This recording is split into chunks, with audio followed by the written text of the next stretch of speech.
Grand rising to you, wherever you are, or good evening. It is 6 a.m. here, almost 7 actually, and 1.5 hours of sleep, so as they say, let's get it. This is going to be how to heal your brain from antidepressant use.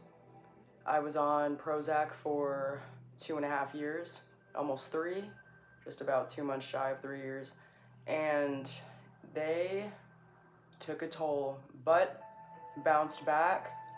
And amongst all of the times when I took 60 milligrams instead of 20 like I was prescribed, I would say that even though my withdrawal was pretty bad, considering I quit cold turkey, I just flushed them, which they tell you not to do.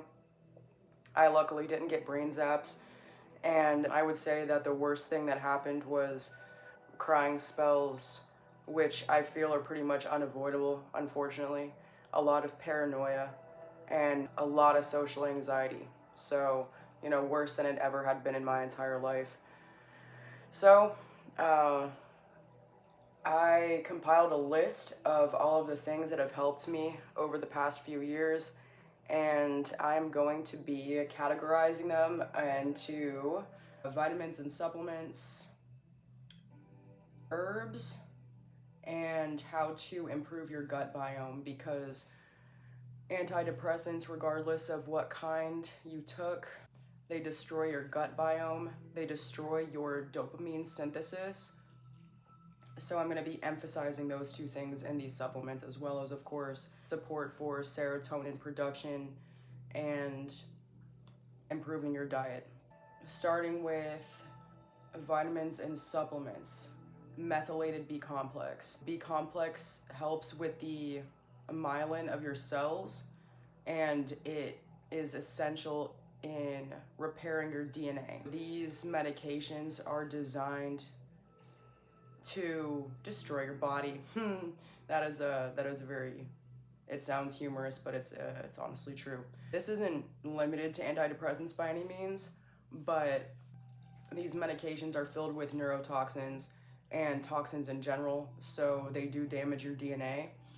And so you're going to want to repair your cells through methylated B complex. It's got to be methylated and not just regular B complex, and the reason for this is because if you just take B complex unmethylated, then, which is most of them on the market, unfortunately, unless you seek out methylation, then you're just going to pee the vitamin out.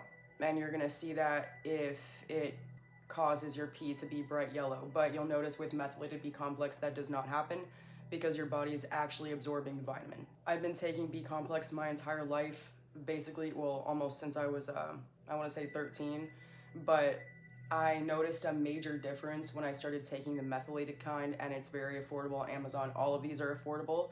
I think the most expensive supplement on this list, if you can't find it in your diet, is $30, and that's gonna be the MSM sulfur crystals, but we'll get to that. So I don't spend a lot of money on supplements, and I suggest you don't either. Methylated B complex is also important because, especially if you don't eat a lot of dairy or if you're vegan, you're not getting any Bs at all. B vitamins can only be found in animal products. And so for your energy levels and for your cognition, for your neuronal firing, for your cellular health, for your DNA, you gotta get methylated B complex, especially if you've taken these medications in the long term. All of the studies will be in the document below. As always, there have been a few studies that have linked methylated B complex to lowered symptoms of depression and anxiety. Some of them, of course, predictably, will say there's no link between, but I can tell you right now, even being an angsty teenager who ate fried food and McDonald's almost every single day, I can tell you I would have felt 10 times worse had I not taken this. And even though I barely slept, I would wake up feeling like I was on roids. And I don't even know what roids feel like, but if I were to imagine how they felt, it would probably be how you feel when you're on B complex, I suggest taking it before a workout. It gives you an enormous amount of mental energy. It helps with digestion, and it's just all around an it works wonders on parts of your body that you don't even know about on the surface. You can't even really tell that it's repairing your DNA, but you definitely feel the difference when you start taking these. So highly recommend that. And it's also an essential nutrient for the body. There's consequences if you don't take it at all. The problem though with B complex supplements in general is that there are abnormally high amounts of each B vitamin in the supplement. If it says the serving size is 2 tablets, do not listen to that. 9 times out of 10, you can get away with just taking 1. And I highly suggest you only take 1 and you double check the recommended daily value of each vitamin and then compare that to the supplement that you take. I will link the ones that I personally get in the document as well. By no means are those the only options, but I tend to choose what is the most pure. I tend to go for additive free, and I tend to go for affordable and as close to the daily recommended value as I can get, and not too high. There are consequences if you take too much B complex, as there are consequences if you take too much of any supplement. My great-grandmother, legend has it, went to the hospital and almost died because she overdosed on vitamin A. So yeah, don't do that. Also, one time I took 2 of these tablets, actually one time recently, like in the past 2 weeks, and I had a severe migraine, and I do not get those unless it's a cold day in hell. So that day was definitely chilly day in hell for sure. Vitamin C. So vitamin C is responsible for the conversion of dopamine to norepinephrine. This is synergistic with tyrosine hydroxylase, which is involved in dopamine synthesis, meaning you can't fully synthesize dopamine without vitamin C. Dopamine and norepinephrine, of course, are the 2 neurotransmitters that amphetamines enact on, so you could easily replace amphetamines with vitamin C. And I believe about a cup of lime juice and or lemon juice gives you your entire daily recommended value of vitamin C. So I just make a lemonade with honey. Sometimes I use stevia, but I do this every night before I go to bed because it also boosts your progesterone levels, which relaxes you and calms you down. So it's interesting how it converts these 2 neurotransmitters that are responsible for focus and energy and vitality, as well as elevating progesterone, which is associated with an activation of GABA. So the vitamin C, you're going to want to get this every single day. Of course, lemon and lime juice are not the only ways you can do this. Citrus fruits, berries, cruciferous vegetables, tropical fruits like pineapple, mango, papaya, cantaloupe, and guava. Also, a methylated B complex supplement that I'm going to be listing also contains vitamin C. So, you know, most B complex vitamins also contain vitamin C. It's gonna really make you feel like you just took a shot of something. Like it gives you a lot of energy. But of course, if you take it alongside magnesium, it's not gonna have that effect. That's why I'm able to take it at night. And most nights I sleep, but you know, lifelong sleep issues, so that's me. So copper, you only need about 3 milligrams per day. Copper is not only involved in collagen synthesis, but also dopamine synthesis, and you can get copper from cacao, organ meats, nuts, and seeds. I take a supplement just in case because nuts and seeds are hard on my stomach. I don't eat cacao every single day, and organ meats are gross, and you have to soak them in milk in order for them to not be gross, and that's a lot of work, so I don't really like to do that. Yes, copper is wonderful for your dopamine synthesis to revitalize that part of your brain that has been suppressed from these horrific medications. Okay, so zinc, it works antithetically to copper, so you might want to take them at different times. I would take copper early in the day because it gives you energy, a lot of focused energy actually. The first night I took copper, I knew that I had been deficient because I sat down and read an entire play for like 2 hours, and it was like It was oh, it was Tennessee Williams. Yeah, I read A Streetcar Named Desire. I was like, oh my god. Anyways, that's unrelated, but yeah, that was the first, and I hadn't sat down to read an entire thing in a long time, like book wise and play wise. So you'll notice the difference right away, right out the gate. But zinc is helpful in the production of progesterone, testosterone, and estrogen. Another wonderful thing that antidepressants do is they interrupt your hormonal production, and this is with alcohol, this is with certain medications. I don't know if it's all of them, but certainly antidepressants interrupt this process. So you're going to want to get zinc, and it's going to also boost your libido, which gets completely killed on antidepressants, as you probably know. We're all probably, if you're here right now, you probably are aware of this. MSM sulfur crystals, this is what actually replenished my ability to recall dreams again. And do not take this at night, you won't sleep. Take it early in the day, and I would mix it with something unless you're okay with drinking something that tastes like poison. But I kind of want to talk about this a little bit. So what MSM sulfur crystals do is they redistribute excess calcium from areas such as the pineal gland back into the body, like the bones, where it needs to be. And so it's also incredibly anti-inflammatory. One of the mechanisms of antidepressants that they don't tell you about, but you can pretty much gather the evidence from the horrific insomnia it causes, or at least certain I know some will make you incredibly tired, but SSRIs such as Prozac will completely mess up your serotonin melatonin conversion, and I hit on this very heavily in the previous video. I'm very passionate about this because melatonin works in tandem with your consciousness and with serotonin and enables you to sleep and reach higher levels of consciousness. So if you're producing, or if the reuptake of serotonin is causing a buildup of serotonin, but it's not able to ever convert to melatonin, this is a dysfunction in the pineal gland, of course. And so if there is junk in your pineal gland, the MSM sulfur crystals are going to take that junk out and redistribute it where it needs to go. The anti-inflammatory aspect affects not only your brain, but your entire body. And I know this because I had a severe sports injury at the beginning of last year where I was completely unable to walk. I was on crutches for 2 months, and my left knee, my meniscus was torn. And I had a situation where the physical therapist told me I couldn't get his help without getting an MRI. I went to go try to get an MRI, and they told me I couldn't get an MRI without physical therapy. So eventually it got to the point where I was in the doctor's office. I finally was getting an MRI, and the doctor picked an argument with me about the fact that I wouldn't take Advil or Tylenol, and that I told him I smoked CBD for the inflammation instead.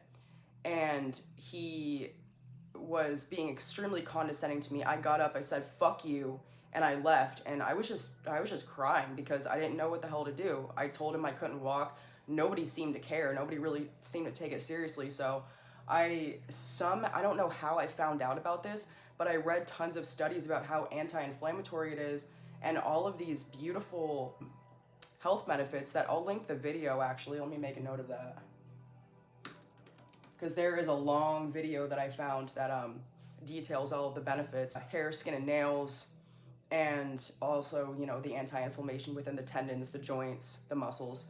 So if you are an athlete or you would just work out a lot, I would really suggest that you cop some MSM sulfur crystals. They taste really bad. I would honestly make a lemonade and get like a jar that you can like just shake it up, because the crystals have to obviously dissolve. You can make a smoothie and put it in the smoothie. There's a lot of ways. You don't have to drink it straight up. It does taste kind of like poison, like it tastes like bad, but it's so worth it. And you can take over 5,000 milligrams and it's not even going to be toxic to the body because it's found in the ocean. So this is a beautiful supplement, and I can tell you that in less than 3 months, I was able to start running again after having a torn meniscus that if I even put a little too much stress on it, it would be swollen up like a tennis ball, like this big. But after the MSM, after like a few months of that and going through a whole bag, taking it every single day, I was running again, and now I'm deadlifting again. I'm leg pressing like 275 or something, and I don't have knee pain, I don't have joint pain, I don't have knee pain. I can sprint, I can dance, I can do everything that I used to do, as though I never even had an injury at all. I only had physical therapy once, I never went back. Never took NSAIDs, ibuprofen. Yeah, I never took that. I single-handedly cured myself with this, so highly recommend it.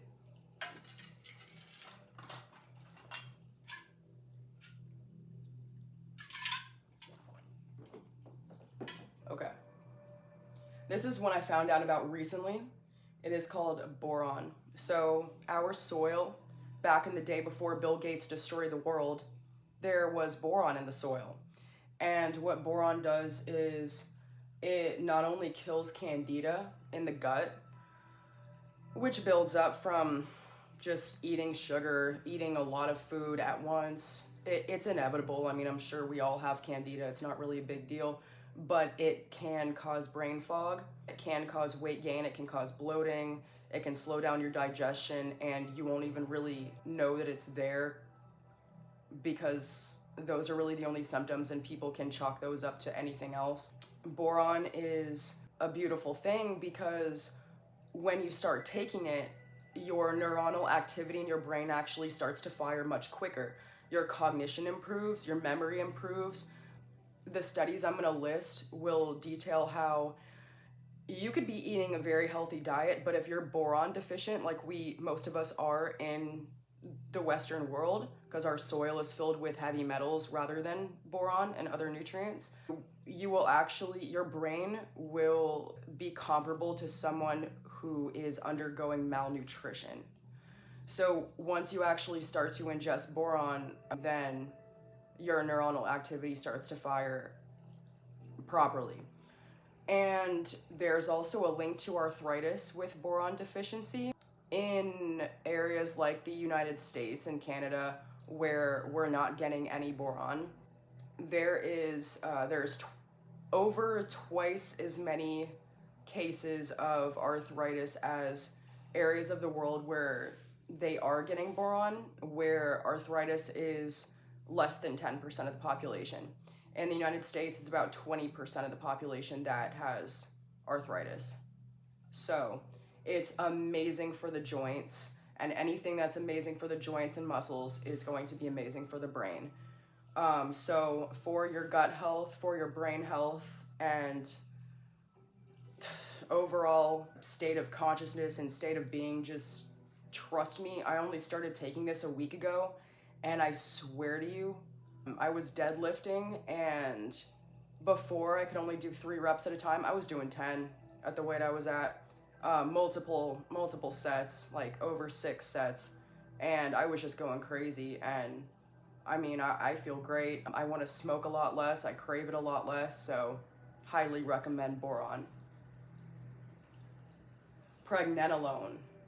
So pregnenolone has actually been tested and used for a very wide range of issues, which include depression, anxiety, post-traumatic stress disorder, menopause, and autism.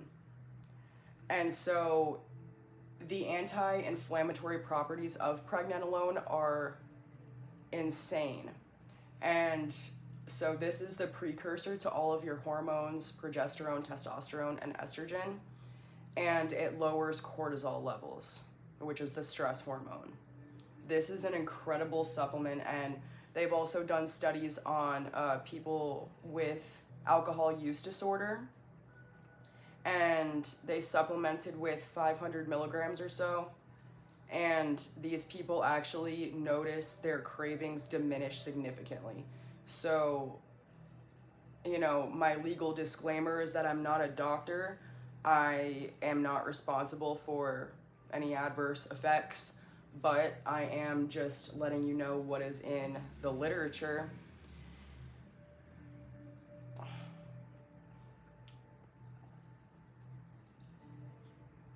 So yeah, pregnenolone, and it's also very cheap. You can get it on Amazon just like any of the other. I mean, it's really beautiful actually that you can get it this easily. I should have filled this up beforehand. Whoops. Okay. So activated charcoal. Researching this is actually very frustrating because they will tell you that there's no evidence to suggest any potential health benefits of activated charcoal. Okay, well, they use it to pump the stomachs of people who are basically dying of alcohol poisoning. So obviously, its health property is to carry out excess particles from your body. So if you are trying to get rid of particles of the SSRI from your body quickly, I suggest getting some activated charcoal, like pure activated charcoal. You can get capsules, or once again, I put it in my lemonade. I do it every night. And I find that it helps with digestion, and it could potentially kill candida and other funguses that grow in the gut biome. I just find that I feel a lot better. I think a lot clearer when I drink this, or when I consume this. I mean, I drink it, but you don't have to. You don't taste anything. It doesn't taste like anything. Please don't use this on your teeth. It's very much not good for your enamel. It will eat away at your enamel, and eventually your teeth will actually be yellower. So don't do that. Just ingest it. If you're really trying to like flush that medication from your system, activated charcoal. So tryptophan and iron. Tryptophan helps with serotonin synthesis, and iron helps with dopamine synthesis. So from tryptophan, you're gonna have your white meats, your chicken and your turkey, and then iron, you're gonna have your red meat. So you need a nice balance of those. And get organic, because the chemicals that are in the meat nowadays are horrendous, and you really do notice the difference. So try to find some local farms. I mean, it trust me. I know that they started vaccinating the animals, which is highly unnecessary. I personally, if I didn't get the vaccine that was tested for 5 minutes, I certainly don't want to be ingesting an animal who was roided up with metamaterials for the COVW ban. I am all set. I'm just trying to eat my food in peace. Thank you. So, get organic. I'm not just trying to be a granola girl. I'm really not. I'm telling you this because there are substances in there that we cannot see, from mass-produced meat.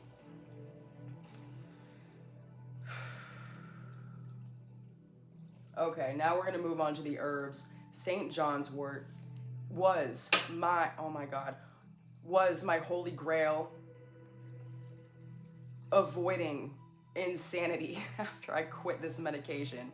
So St. John's wort comes in a tincture, or you can make loose leaf tea with it. St. John's wort raises your norepinephrine, your dopamine, and your serotonin.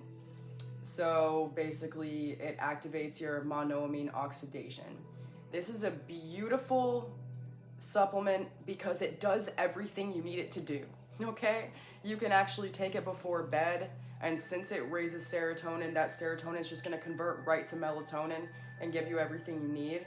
It helps significantly with mood, with any kind of social anxiety that you may feel, and it works instantly. What I like to do is I like to take the tincture. I prefer to get the higher amounts, like as high as I can get, like 1,000 milligrams. Put it under my tongue so that it goes right into my body. But sometimes I do put it in my water. You notice the difference. Sometimes you'll start sneezing because if your serotonin raises very fast, you'll start sneezing. It's just a byproduct of your serotonin raising, but it's great. But don't take this if you're still weaning off your SSRI, because it can put you at risk for serotonin syndrome. And if you're gonna drink on top of this or take any psychedelics, just be aware. Just choose one. If you're doing something that raises your serotonin, just choose one, don't mix them, because that can be very unsafe. Serotonin syndrome can kill you. It can cause seizures. It can cause suicidal thoughts. It can cause akathisia and those things. You know, I've experienced the akathisia and the suicidal thoughts with the early stages of serotonin syndrome, and it's very scary. Even though I only took like a small dose of cough syrup for a cold on top of my antidepressant, that was terrifying. So just be aware of that. That is a risk. Just don't mix it. Kava. So what kava does is it activates your GABA receptors, which helps with sleep and the potential social anxiety that could be caused by the withdrawal. You can make tea. I recommend Katz Botanicals. They have wonderful quality kava and kratom if you take kratom. And they do quality test control, so there's no heavy metals in their products, and they will actually personally email you the lab results, which is wonderful. Heat them up way too hot, and so what happens here is the alkaloids that are present in the kava, same thing goes for kratom, but I'm not talking about kratom. I actually quit kratom, but it kills the alkaloids, and so the tea becomes significantly weaker, and you do not want that, obviously. You want it to be as strong as you can. People say that it's hard on the liver. I believe that kratom is significantly more damaging to the liver because you can see, what do you call them? The oxalates are present in foods and herbs that are extremely pigmented in color. And kratom, of course, is a dark green color, regardless of the color of vein you have. You know, it'll vary a little bit in color, but mostly it'll come out green. It is very difficult on the liver, but kava is a lighter color, so I don't necessarily think, unless you're drinking maybe 2 gallons a day, which nobody's doing that because it's effective in very small doses. Kava has a reverse tolerance effect, which means the more often you drink it, the less you need to get an effect. And it's one of the only herbs like that in the world.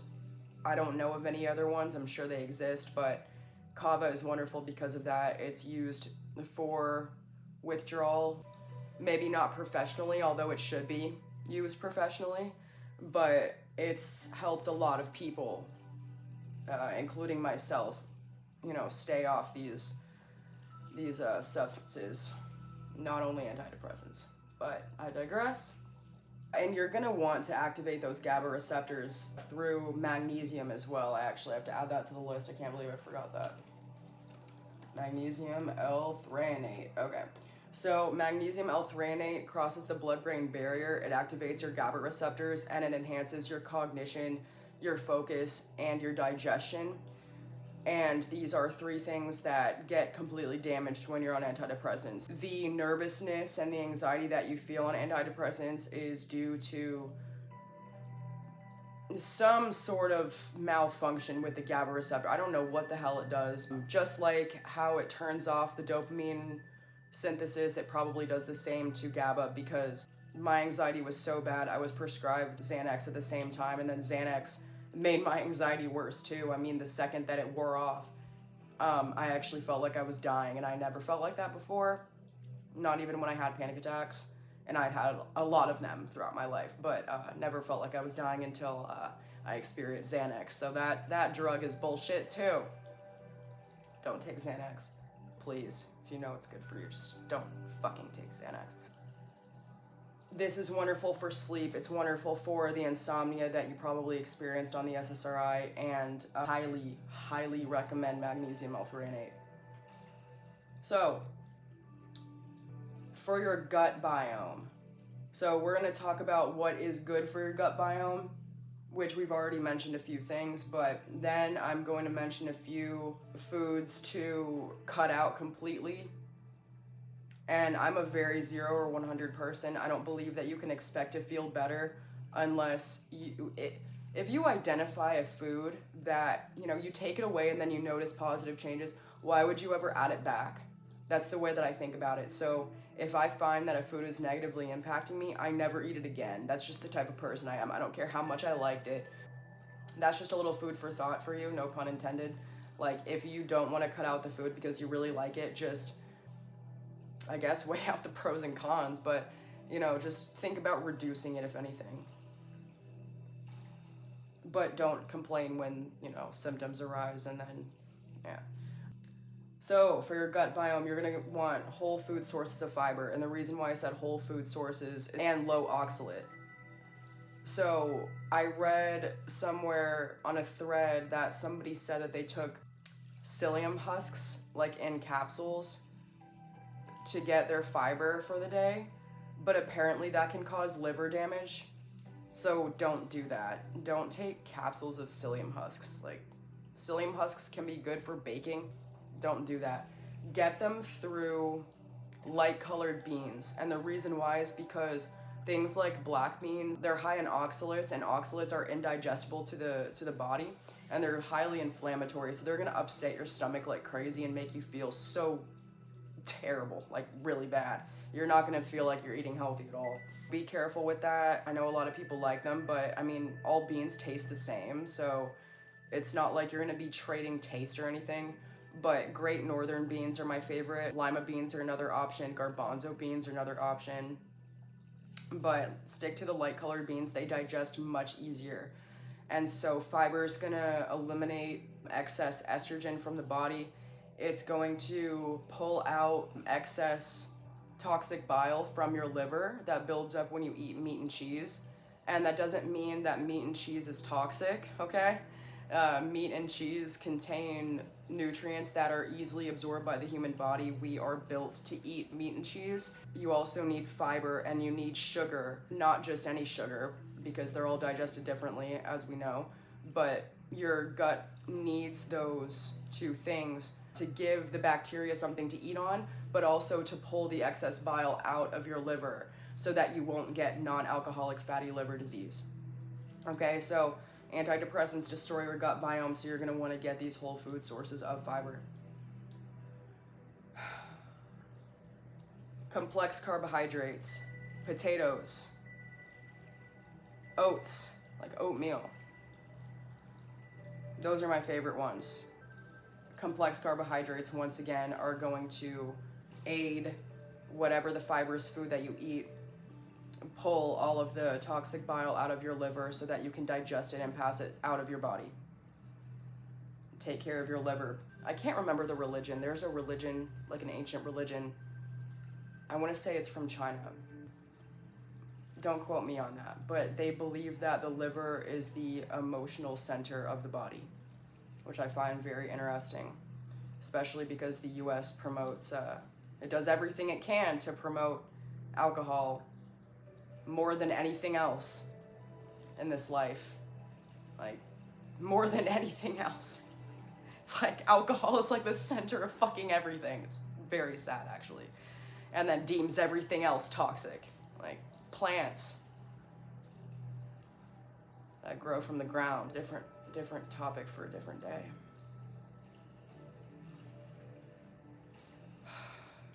But it's no wonder why people are so emotionally unstable that they feel like they need a drink in order to socialize with people, even people they love, because you're damaging the emotional center of your body. Take care of your liver. You know, there's a and this video isn't about the liver, but I don't know if the liver processes medications. Does it? Actually, hold on. Let's just side note for a second. Let's just digress for a second. Thank you for your patience. I appreciate you. I'm just curious about this. Does the liver process medications?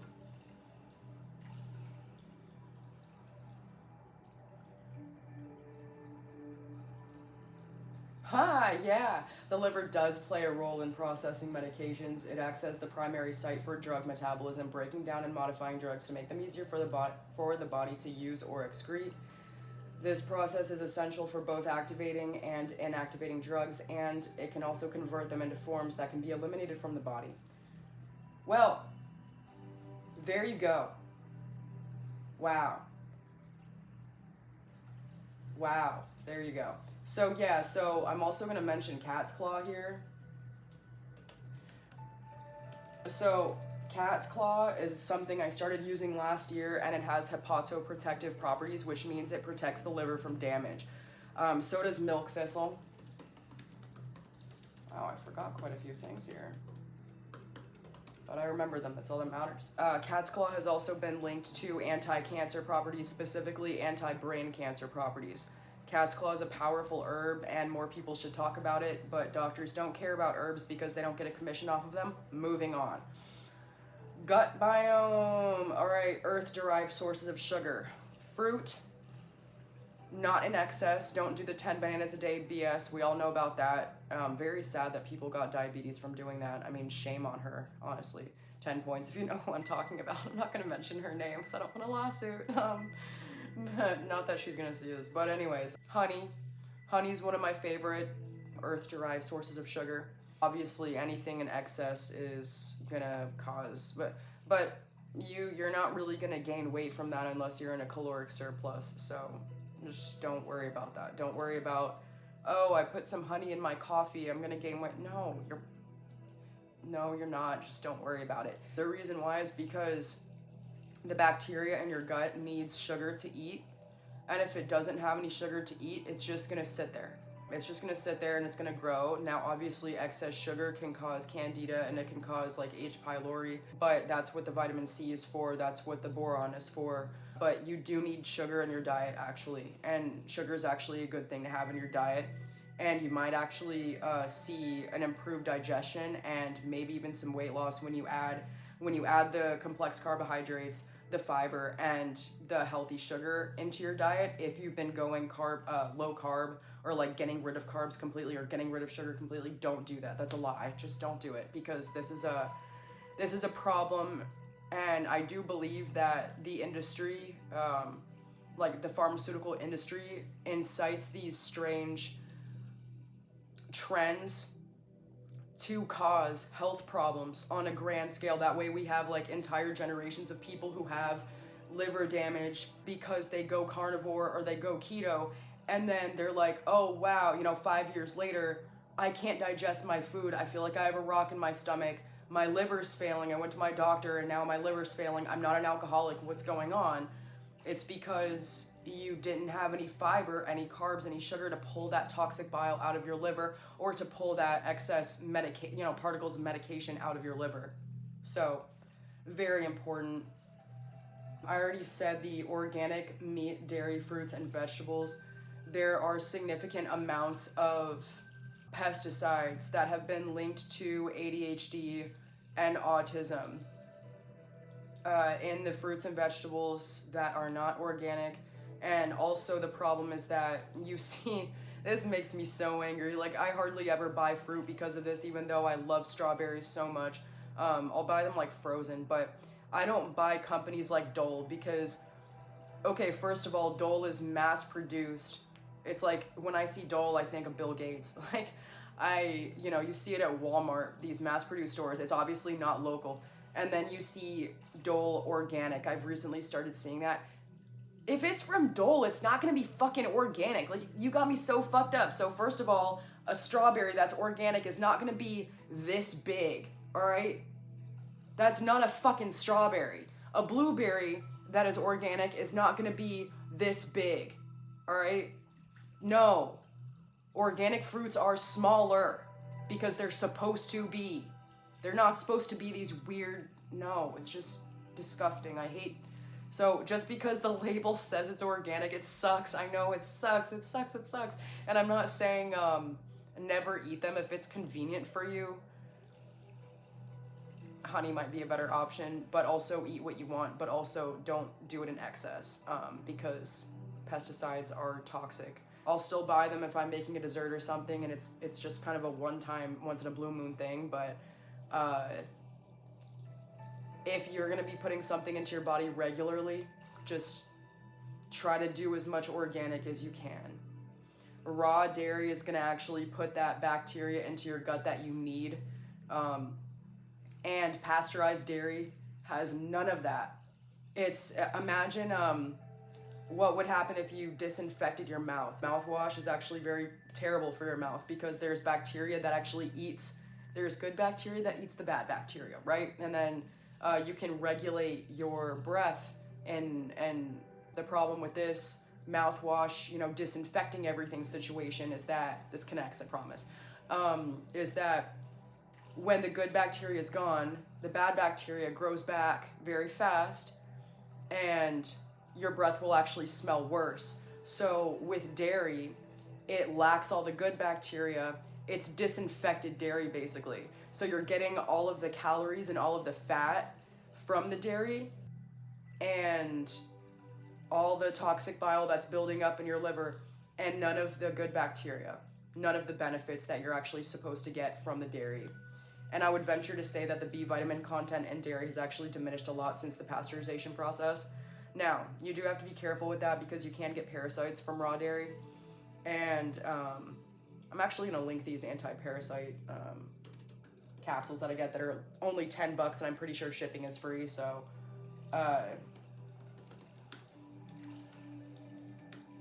and they're all herbal, completely just, there's like 10 different types of herbs. This is another cause for mental illness, but I'll get to that in a different video. I'll just include it here just because. Foods low in oxalates, which means basically light colored foods when you're talking fruits and vegetables. So green vegetables, contrary to popular belief, are actually very bad for you. Why? They're high in oxalates. Oxalates are indigestible to the human body. That's why they come out the same way they come in. Your body is not equipped to digest large amounts of green leafy vegetables. And while I'm at it, kale is fake. Kale is not real. It's like a genetically modified food. You might as well just eat paper if you're gonna eat kale, so don't eat kale. Unless you like it, which you're lying to yourself if you say you like kale. I'm sorry. Come on now.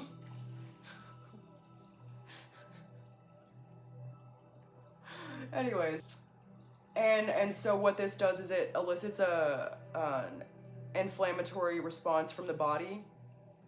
Well, this is not what you're trying to do. You're trying to make your digestion easier, because if you're anything like me, SSRIs completely messed up your digestion, okay?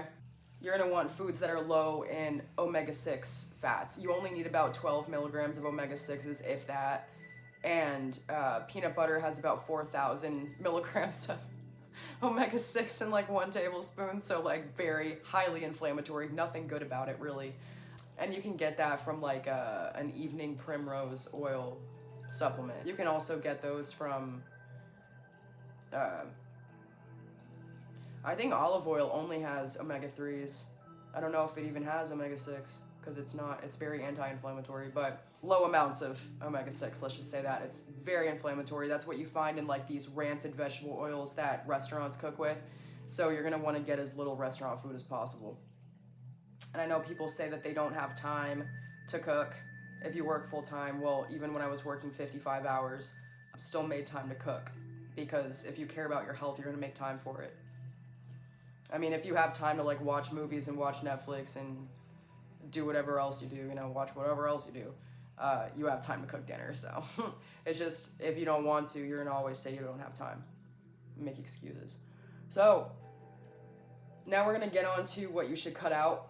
And I already gave my spiel about if you really like it, if you're really stubborn and you really don't want to quit, don't complain when you still have the depression and the anxiety, because all of these things that I'm going to mention here do damage your gut biome. And if you damage your gut biome, you're going to damage your mood and your cognition and your memory, and you're going to feel either anxious or depressed or both, and you can't complain if you're choosing these things. So I'm just gonna tell you and lay it out on the table what it is that I've learned, okay? From personal experience and through studies. So, gluten. I had severe, I've never really gone into this. I don't think I even went into this in the last video, maybe for a few minutes. But for years, I used to cry every day. I had severe paranoia. You know, also overweight, unable to gain any muscle for years, even after going to the gym for 2 hours every day for years. And just holding a lot of water, a lot of weight on my body. And so, you know, nobody ever gave me any celiac test or anything. I had like these bumps all over my skin. I was always flushed. What else? Oh, low energy. I would sleep all the time. I couldn't be awake for more than like 6 hours without taking a long ass nap. Energy levels terrible. I almost got Hashimoto's. I was very close to getting Hashimoto's until I actually cut out my my gluten intake, and they told me that I had reduced my score by 4 points, and they had never seen that before, and they said, whatever you're doing, keep doing it, and that was the only change I had made at the time. Once I quit gluten, I had insane energy levels. I dropped 30 pounds, no more paranoia, no more crying spells, my mind cleared up, and that wasn't until after I quit the SSRI. So great timing, actually. Like, great timing. Couldn't have come at a more opportune time. But yeah, so I actually learned how to make my own bread, and they have gluten-free tortillas, so if you like tortillas as much as I do, I'm addicted to tortillas, actually. I eat them every day of my life, and nobody can stop me. They have gluten-free everything. I mean, God, like, like, I don't miss it at all. I don't miss the way I used to feel nauseous. Oh yeah, I used to be nauseous all the time. Digestion was horrible. Quitting gluten fixed all of that. Felt like I gained a new personality, to be honest with you, because I started being able to smile. I started being able to actually experience joy. Imagine that. And I started being able to go like weeks and weeks without crying, and I started being able to like focus on things for long periods of time again. And it was just really amazing. I sound like, God. It sounds like one of those self-help gurus. God, it's so bad. If you've ever seen Requiem for a Dream, there's that guy that's like, cut out red meat, 1-800-JUICE, juice.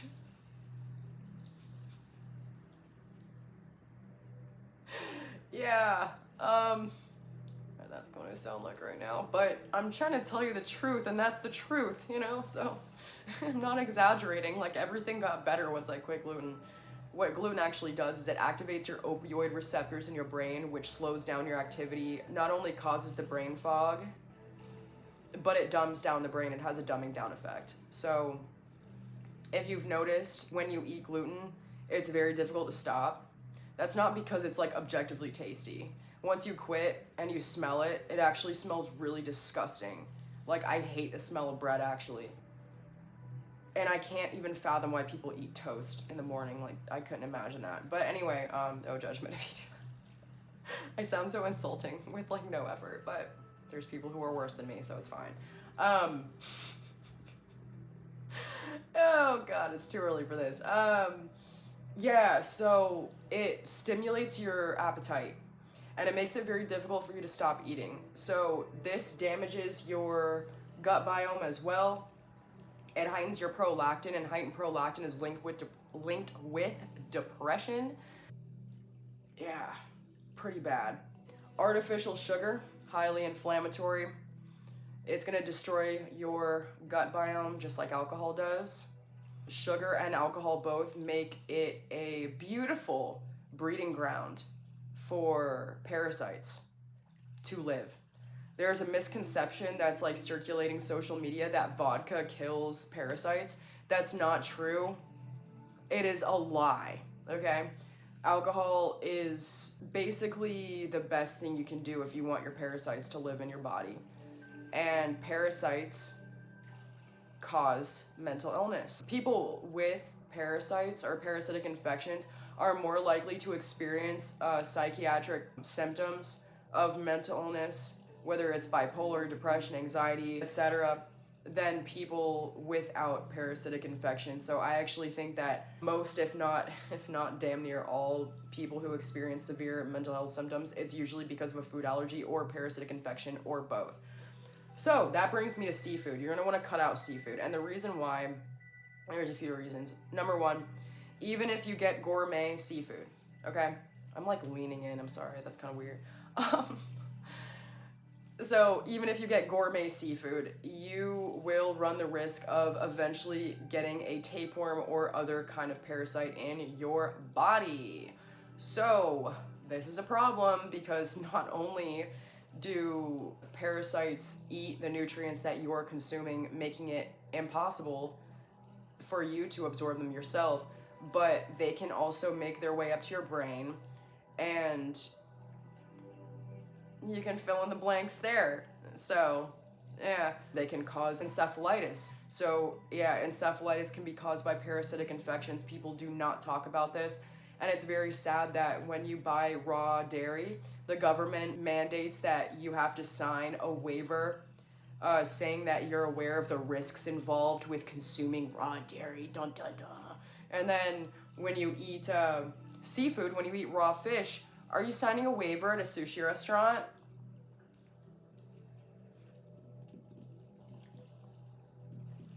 So, this is disgusting. And what's also disgusting is a ridiculous heavy metal content. And you can't extract heavy metals from the fish that you eat, or the shrimp that you eat, or whatever it is that you eat, the mussels, you know, whatever. It's kind of like plastics in the brain and in the body. Once they're in there, and you can't do anything about it. So it's the same thing here. If you see on tuna containers, tested for heavy metals, oh, you ran tests, where on the package does it say it removed it?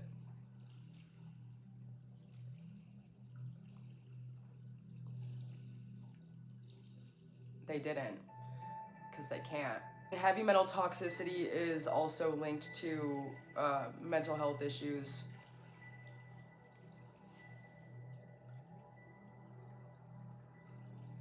Yeah, and I'm gonna link studies for all of this because I know, you know, if I don't, that's gonna bother me. The chances of it bothering somebody else are kind of slim because my videos are very long and most people have short attention spans. I'm not trying to sound pretentious. It's just that it's just a fact. Like, look at TikTok. Look at how TikTok basically replaced YouTube and Instagram because people don't even want to look at something for 2 minutes. Like, that's even too long. So 60 minutes. Like, I doubt anybody's gonna.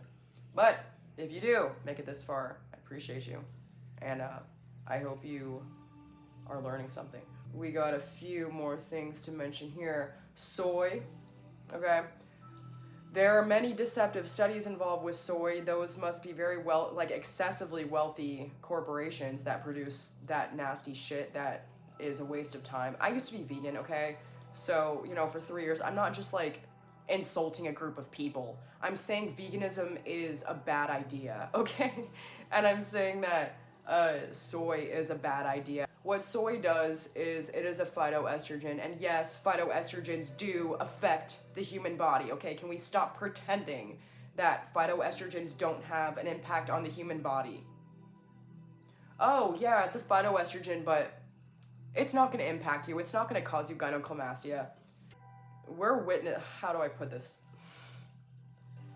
Because, like, political correctness is so, like, there's a point where it just becomes just hard to talk about things. There's a feminizing effect that's happening to men all around the world. I think we can all agree on this. Men are becoming more docile. The sperm count is degrading. So when you consume excess soy, you'll not only notice symptoms of depression because it's plummeting your testosterone levels and escalating your estrogen, but if you don't experience weight gain, you might actually experience the inability to gain weight or gain muscle, and that's because there is gluten in soy, and gluten and subsequently soy prevent you from being able to absorb nutrients in your body, so therefore it prevents you from being able to gain muscle. Alright, so soy is a problem. Excess dairy, once again, escalating your estrogen levels, which then you will need so much more fiber to flush out. That's the beautiful thing about fiber, is that it flushes out excess estrogen from the body and it can rebalance your testosterone. So don't eat excess dairy. Dairy is great. It's good for you as long as you don't get the low fat kind. Raw dairy is even better, but if you're too scared of the parasites, I get it, me too. I used to get a lot of stomach aches when I was eating raw dairy, so while it's good for you, it does have its problems. But you want to leave your hormones alone, okay? Leave Brittany alone. When I say Brittany, I mean hormones. You're going to want to clean up the water that you're drinking, okay? If you're just on a hardcore medication that fucked with your head, you're not going to want to ingest the tap water that has been proven to have birth control. Any other prescription medication under the sun, because people flush their medications, including me, which I know, I see the light now. I did the wrong thing. That was not a good decision, but I did it, so here we are. You know, a lot of the pipes in this country are very old lead pipes, and lead can cause neurotoxicity. So that's another whole asset. You don't want to be drinking your birth control in your water, okay? Even if you're taking birth control, you don't want... I don't want it. Just get a filter. Doesn't have to be an expensive one. If you're getting water from the store, I know I'm piling up a lot of things and this can be, oh, that's expensive. I get it. And that's why I'm saying the best course of action is to get an affordable filter, because that's the most economic option. Just don't get the plastic bottles, because in one single bottle you'll have millions of plastic particles that, once again, they cannot leave your body, and they do get clogged in your lymph nodes. Your lymph nodes are responsible for filtering out toxins in your body. So this is all along your jawline here, right under your ears, in your armpits, in between your legs, and behind your knees. I may be missing something, but those are kind of the main lymph nodes. And then you have them in your brain as well. All throughout your brain you have lymph nodes. So if you're ingesting a ton of plastic particles every day, that plastic cannot leave your body. It's there forever, and your lymph nodes can't get rid of that. Thanks, Bill Gates, once again. Fucking hell. And avoid low-carb diets.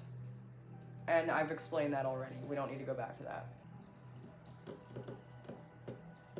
Are there any disclaimers that I need to... If you are really trying to narrow these down and you're not trying to go ape shit crazy and drop all this money on things, what would I emphasize? What would I prioritize if I were you? I would say it really depends on the symptoms that you're experiencing. If you're experiencing trouble focusing and low mood, I would emphasize the vitamin C, the copper, the boron. I would emphasize the methylated B complex, the St. John's wort. If you're experiencing sleep issues, I would say the zinc and the magnesium threonate and the kava. I said that weird, the kava. For the mood, also the high tryptophan and iron. So basically meat, adding meat into your white meat and red meat into your diet. If you're experiencing digestion issues, once again, vitamin C, boron, activated charcoal, and magnesium L-threonate. If you're experiencing paranoia and social anxiety and crying spells, St. John's wort, kava, tryptophan and iron, copper, pregnenolone, because that's going to lower your cortisol levels. But I would really take this list that I gave you of things to cut out very seriously. I think that's actually, well, I can't say it's the most important thing on this list, but I really do actually, because even if you're not taking these supplements, by cutting out these things, and by doing that anti-parasite cleanse also, because you probably have that going on and you don't even know it, it is going to elevate your mood and your state of consciousness. So, if you're just trying to flush it out as fast as you can, activated charcoal, MSM sulfur crystals, and if you're trying to recall your dreams again, I would definitely say MSM sulfur crystals. And people may say, why didn't you mention melatonin on this list? Well, the reason why is because I took melatonin for years, and I recently found out that it's not really melatonin you're taking. Exactly. It's putting your brain in the position to raise the serotonin so that it can convert to melatonin. So what that means is, this guy who was talking about it, I'll try to find the video, he said that in the average melatonin supplements, there can be up to or over 30 different potentially illegal substances in the supplement that are used to raise your serotonin. So that actually makes sense as to why the first time I took my SSRI and then I took my melatonin, I got a massive migraine and I wasn't able to take melatonin again until way after I quit. You have no idea what's in that supplement like I have. Hold on. Sometimes when I take it, my heart starts to race, like, so I'm like, what the fuck is in that? What's going on here? What am I taking? You know, it's kind of like, oh. Hello, this is a necessary aside because I did not acknowledge this in the video. So 2 nights ago, I actually took melatonin since it was on my mind from discussing it in this video for the first time in months. And for the first time in months, I felt extremely depressed, similar to the way I used to when I was a teenager and I would take over 30 milligrams a night just to see what would happen. So then I looked at some studies. There's a lot of studies that link suicidality and depression to melatonin. And the reason for this is likely because it's not actually melatonin. It's a bunch of BS that we don't even, it's completely undisclosed. So for this reason, I think nobody should take melatonin supplements, and you would be better taking tryptophan and or magnesium and basically anything else under the sun to fall asleep rather than these sketchy, deceptive supplements. So if you deal with depression to any extent or any kind of suicidality, please do not touch these with a 10-foot pole. Don't combine it with anything else that raises your serotonin because you don't know what's going to happen, and serotonin syndrome could absolutely happen to you. I don't want that for you. I don't want you to have a seizure. I don't want you to have akathisia, and I don't want you to have racing thoughts. And most importantly, I want you to heal your brain from SSRI. So thank you so much for watching. I hope this helped you. I can't believe I did this on 1.5 hours of sleep, and I hope you have a beautiful day or night wherever you are.